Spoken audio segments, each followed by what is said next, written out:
ओम शांति। 27 मार्च 2026। आज के मुरली।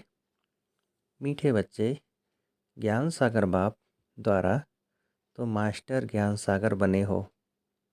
तुम्हें ज्ञान का तीसरा नेत्र मिला है, इसलिए तुम हो त्रिनेत्री, त्रिकालदर्शी और त्रिलोकीनाथ।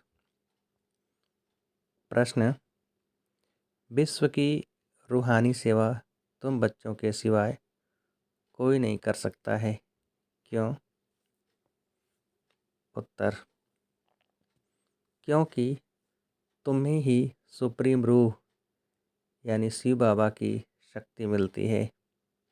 पहले तुम आत्माओं को सुप्रीम रूह द्वारा ज्ञान का इंजेक्शन लगता है, जिससे तुम 5 विकारों पर स्वयं भी विजय प्राप्त करते और दूसरों को भी कराते हो। ऐसी सेवा और कोई कर न सके। कल्प कल्प तुम बच्चे ही ये रूहानी सेवा करते हो। ओम शांति। बाप की याद में बैठना है और कोई भी देनदारी की याद में नहीं बैठना है। नए नए जो आते हैं बाप को तो जानते ही नहीं हैं। उनका नाम तो बड़ा सहज है, शिव बाबा। बाप को बच्चे नहीं जानते, कितना वंडर है। शिव बाबा ऊंचते ऊंच सर्व का सद्गति दाता है, सर्व पतितों का पावन करता, सर्व का दुख हरता भी कहते हैं। परंतु वह कौन है यह कोई नहीं जानते, सिवाय तुम बीके के। तुम हो उनके पोत्रे पोत्रियाँ, सो तो जरूर अपने बाप और उनकी रचना के आदि मध्य अंत को जानेंगे। बाप द्वारा बच्चे ही सब कुछ जान जाते हैं। यह है ही पतित दुनिया। सर्व कलयुगी पतितों को सतयुगी पावन कैसे बनाते हैं, सो तो बीके के सिवाय दुनिया में कोई नहीं जानते। कलयुगी दुर्गति से निकालने वाला सतयुगी सद्गति दाता बाप ही है। शिव जयंती भी भारत में ही होती है। जरूर वह आते हैं, परंतु भारत को क्या आकर देते हैं यह भारतवासी नहीं जानते। हर वर्ष शिव जयंती मनाते हैं, परंतु ज्ञान का तीसरा नेत्र नहीं है, इसलिए बाप को नहीं जानते। गीत: नयनहीन को राह दिखाओ। यह गीत यह मनुष्यों का ही बनाया हुआ गीत है कि हम सब नयनहीन हैं। यह स्थूल नयन तो सबको हैं, परंतु अपने को नयनहीन क्यों कहते हैं? वह बाप बैठ समझाते हैं कि ज्ञान का तीसरा नेत्र कोई को है नहीं। बाप को नहीं जानना यह हुआ अज्ञान। बाप को बाप द्वारा जानना, इसको कहा जाता है ज्ञान। बाप ज्ञान का तीसरा नेत्र देते हैं, जिससे तुम सारी रचना के आदि मध्य अंत को जानते हो। ज्ञान सागर के बच्चे तो मास्टर ज्ञान सागर बन जाते हो। तीसरा नेत्र माना ही त्रिनेत्री, त्रिकालदर्शी, त्रिलोकीनाथ बन जाते हो। भारतवासी यह नहीं जानते कि यह लक्ष्मी नारायण जो सतयुग के मालिक थे, इनको यह वर्षा कैसे मिला, वह कब आए, फिर कहाँ गए, फिर कैसे राज्य लिया, कुछ भी नहीं जानते हैं। यह देवताएं पावन है ना, पावन तो जरूर बाप ही बनाएंगे।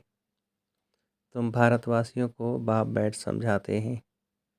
जो देवताओं को शिव को मानते हैं, शिव का जन्म भी भारत में हुआ है। ऊंचते ऊंच है भगवान। शिव जयंती भी यहाँ मनाते हैं। जगत अम्बा, जगत पिता ब्रह्मा और सरस्वती का भी जन्म यहाँ ही है। लक्ष्मी नारायण का जन्म भी यहाँ ही होता है। वही राधे कृष्ण हैं। यह भी भारतवासी नहीं जानते। कहते हैं पतित पावन आओ, तो जरूर सब पतित हैं। साधु संत ऋषि मुनि आदि सब पुकारते हैं कि हमको पावन बनाने आओ। दूसरी तरफ कुंभ के मेले आदि में जाते हैं पाप धोने। समझते हैं गंगा पतित पावनी है। पुकारते हैं कि पतित पावन आओ। तो मनुष्य किसको कैसे पावन बना सकते। बाप समझाते हैं तुम पहले देवी देवता धर्म के थे तो सब पावन थे, अभी पतित हैं। कहते हैं कि राह बताओ प्रभु। तो कहाँ की राह। कहते हैं बाबा जीवन मुक्ति की राह बताओ। हमारे में 5 विकार हैं। बाबा हम सब स्वर्ग में थे तो निर्विकारी थे, अभी विकारी पतित बन पड़े हैं।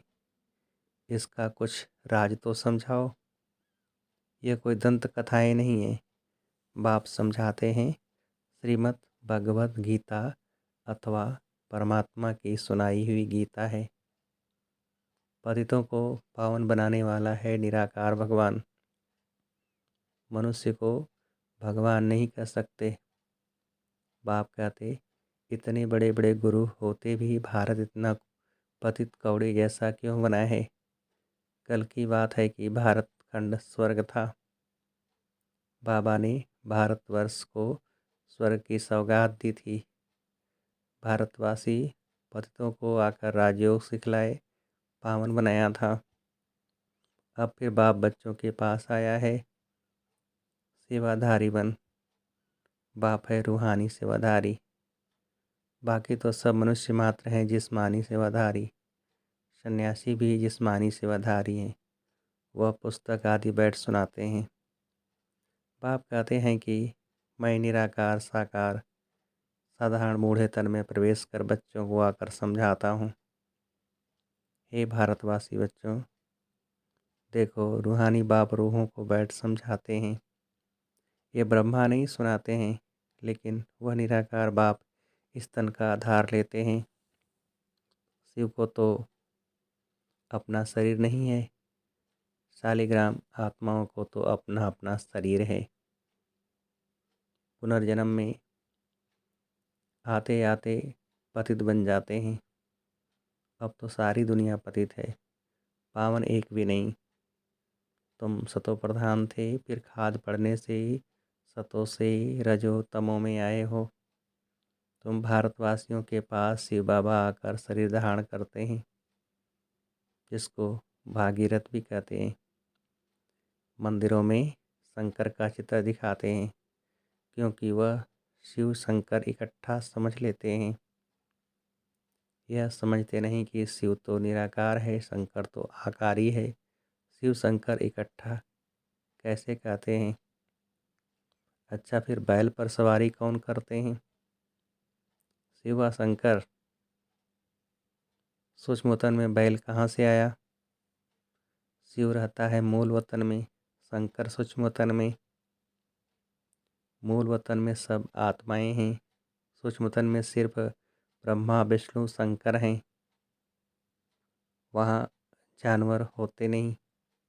बाप कहते हैं मैं साधारण बूढ़े तन में प्रवेश कर तुमको समझाता हूँ। तुम बच्चे अपने जन्मों को नहीं जानते हो। सतयुग से लेकर तुमने कितने जन्म लिए हैं। 84 जन्म लिए। अभी यह है पिछाड़ी का जन्म। भारत जो अमरलोक पावन था, वह अब मृत्युलोक पतित है। सर्व का सद्गति दाता तो एक है न। रुद्रमाला है ही परमपिता परमात्मा निराकार शिव की। श्री श्री 108 रुद्रमाला कही जाती है। सब शिव के गले का हार हैं। बाप तो है पतित पावन सर्व का सद्गति दाता, सर्व को वर्षा देने वाला। लौकिक बाप से हद का वर्षा मिलता है। इसको सन्यासी कागविष्टा समान सुख समझते हैं। बाप कहते हैं कि बरोबर यह तुम्हारा सुख कागविष्टा समान है। बाप ही आकर पतितों को पावन अथवा कांटों को फूल बनाते हैं नॉलेज से। यह गीता की नॉलेज है। यह ज्ञान कोई मनुष्य नहीं समझा सकते हैं। ज्ञान का सागर पतित पावन बाप ही समझा सकते हैं। बाप से ही वर्षा मिलता है जो तुम ले रहे हो। तुम ही सिर्फ सद्गति तरफ जा रहे हो। अभी तो संगम पर हो, वह तो कलयुग में है। अभी है कलयुग का अंत। महाभारत लड़ाई भी सामने खड़ी है। 5000 वर्ष पहले भी जब तुम राजयोग सीखते थे तो बम्भोर को आग लगी थी। अभी तुम राजयोग सीख रहे हो या लक्ष्मी नारायण बनने के लिए। बाकी तो है भक्ति मार्ग। बाप जब आते हैं तो आकर स्वर्ग के द्वार खोलते हैं। बाप कहते हैं कि यह शिव शक्ति भारत माताएं तो भारत को स्वर्ग बनाती हैं श्रीमत पर। तुम हो शिव शक्ति भारत माताएं जो पूरे विश्व को स्वर्ग बना रही हो। तुम हो ही शिव की औलाद, उसको ही याद करते हो। शिव से शक्ति लेकर 5 विकारों रूपी शत्रुओं पर जीत पाते हो। तुम बच्चों ने 5000 वर्ष पहले भी भारत की रूहानी सेवा की थी। वो सोशल वर्कर्स करते हैं जिस्मानी सेवा। यह है रूहानी सेवा। सुप्रीम रूह आकर आत्मा को इंजेक्शन लगाते हैं, पढ़ाते हैं। आत्मा ही सुनती है। तुम आत्माएं हो। तुम ही 84 जन्म लेते हो। एक शरीर छोड़ दूसरा लेते हो। 84 जन्म ले 84 माँ बाप बनाए हैं। सतयुग त्रेता में तुमने स्वर्ग के सुख पाए। अब फिर बेहद के बाप द्वारा सुख का वर्षा ले रहे हो। बरोबर भारत खंड में यह लक्ष्मी नारायण का राज्य था। वहाँ दैत्य आदि कोई नहीं थे। तुम जानते हो अभी इस पुरानी दुनिया को आग लगनी है। मैं आकर ज्ञान यज्ञ रचता हूँ। तुम सब पवित्र देवता बनते हो। हजारों हैं जो देवता बनने का पुरुषार्थ कर रहे हैं। बाप आया है बच्चों की सद्गति करने। तुम बच्चों को कांटों से फूल बना रहे हैं। तुमको ज्ञान का तीसरा नेत्र दे रहे हैं, जिससे तुम सारे ड्रामा को शिव बाबा का क्या पार्ट बजता है सब जानते हो। ब्रह्मा और विष्णु का कनेक्शन क्या है वह भी जानते हो।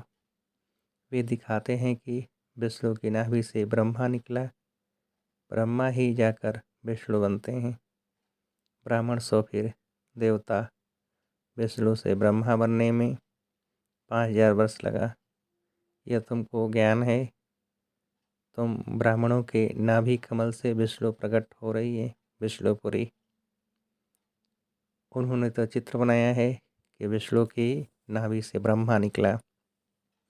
फिर सभी वेदों शास्त्रों का सार सुनाया। अब तुम ब्रह्मा द्वारा सारा सार समझते हो। बाप कहते हैं मुख्य धर्म शास्त्र हैं 4। पहले दैवी धर्म का शास्त्र है गीता। गीता किसने गाई? शिव बाबा ने। ज्ञान सागर पतित पावन सुख का सागर शिव बाबा है। उसने बैठ भारत खंड को स्वर्ग बनाया, न कि श्री कृष्ण ने। श्री कृष्ण तो मेरे द्वारा ज्ञान सुनकर फिर श्री कृष्ण बना। तो यह गुप्त बात हुई ना। नए नए बच्चे इन बातों को समझ न सकें। शिव बाबा ने स्वर्ग की स्थापना की। उसमें ये लक्ष्मी नारायण राज्य करते थे। अब तुम मनुष्य से देवता बन रहे हो। बाप कहते हैं इस मृत्यु लोक दुख धाम में तुम्हारा अंतिम जन्म है। भारत अमर लोक था।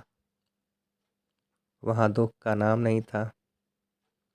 भारत परिस्तान था, अब कब्रिस्तान बना है, फिर परिस्तान होगा। यह सब समझने की बातें हैं। यह है मनुष्य से देवता बनने की पाठशाला। यह कोई सन्यासियों का सत्संग नहीं है जहाँ शास्त्र वैद सुनाते हैं।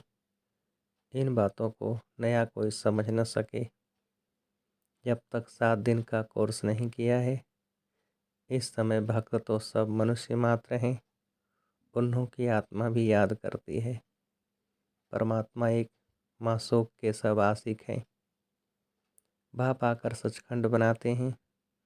आधा कल्प के बाद फिर रावण आकर झूठ खंड बनाते हैं। अभी है संगम, यह सब समझने की बातें हैं। अच्छा, मीठे मीठे से खिलते बच्चों प्रति माता पिता बाप दादा का याद प्यार और गुड मॉर्निंग। रूहानी बाप की रूहानी बच्चों को नमस्ते। हम रूहानी बच्चों की रूहानी बाप को नमस्ते। धारणा के लिए मुख्य सार। पहली पॉइंट, बाप के श्रीमत पर चलकर सच्ची सच्ची रूहानी सेवा करनी है। सर्व शक्तिमान बाप से शक्ति ले 5 विकारों रूपी शत्रुओं पर विजय पानी है।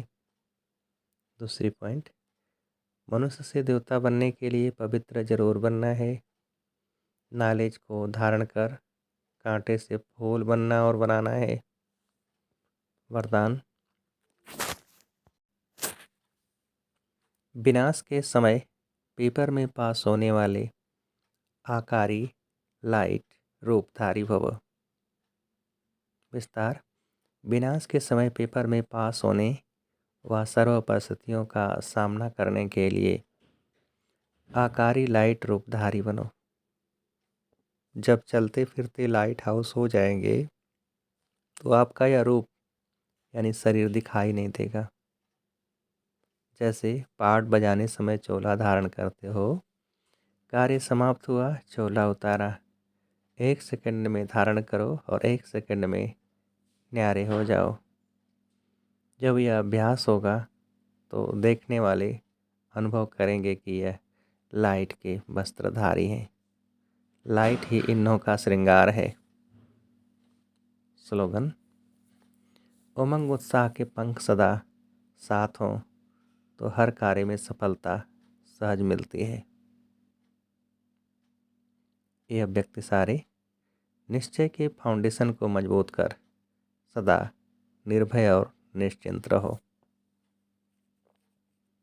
बाप सर्वशक्तिवान है तो उसका हाथ पकड़ने वाले पहुँचे कि पहुँचे यह फेथ रखो। चाहे खुद भले कमज़ोर भी हो लेकिन साथी तो मजबूत है ना, इसलिए पार हो ही जाएंगे। सदा ऐसे निश्चय बुद्धि विजयी रत्न हैं, इसी स्मृति में रहो। बीती सो बीती, बिंदी लगाकर आगे बढ़ो। अच्छा, ओम शांति। अब दादी जानकी द्वारा मिली हुई अनेक अनमोल शिक्षाएं। पहला, अपने सूक्ष्म अभिमान को परखकर उसे जल्दी से ख़त्म करना ही अपने ऊपर आशीर्वाद करना है। दूसरा, अधिक सोचने, बोलने और चिंता करने से शक्ति खर्च होती है। साइलेंस में रहो तो शक्ति जमा हो। तीसरा, किसी की गलती चित्त पर न हो, चित्त साफ रखो तो चैन से रह सकेंगे। चौथा, समझ से व्यर्थ व निगेटिव को ख़त्म कर दो तो शांति प्रिय बन जाएंगे। पांचवा, बाबा से प्राइज लेनी है तो नियमों पर चलो, थोड़ा भी कहाँ लगाव झुकाव न हो। छठा, कर्म और संबंध का पता गुणों से चलता है, इसलिए कर्म में रूहानियत और संबंध में सच्चाई हो। सातवां, नम्रता और सत्यता को अपना साथी बना लो तो हर बात एक्यूरेट होगी। आठवां, प्यार मांगने के बजाय सम्मान में रहो और सबको मान दो तो प्यार के पात्र बन जाएंगे। नौवां, जो सच्चे, स्वच्छ और सर्विसेबल हैं वही परमात्मा प्यार के पात्र हैं। 10वां, सेवा करते डबल लाइट रहना यही सबसे बड़ी सेवा है। 11वां, बड़ी बात को छोटा कर दो तो सूली भी कांटा हो जाएगी। 12वां, चिंतन साधना में इंटरफियर करता है और सिमरण साधना द्वारा सिद्धि दिलाता है। 13वां, खुशी का खजाना सदा कायम रखना है तो पॉजिटिव सोचने का तरीका सीख लो। 14वां, अब की स्थिति ही अंत में काम आएगी, इसलिए अपनी स्थिति बनाने पर ध्यान दो। 15वां, मनोबल ऐसा बढ़ा लो जो कांटों के जंगल में खुद भी सेफ रहो और दूसरों को भी सहयोग दे सको। 16वां, अपवित्रता से मुक्त होना है तो आंतरिक वैराग्य वृत्ति धारण करो। अच्छा, ओम शांति।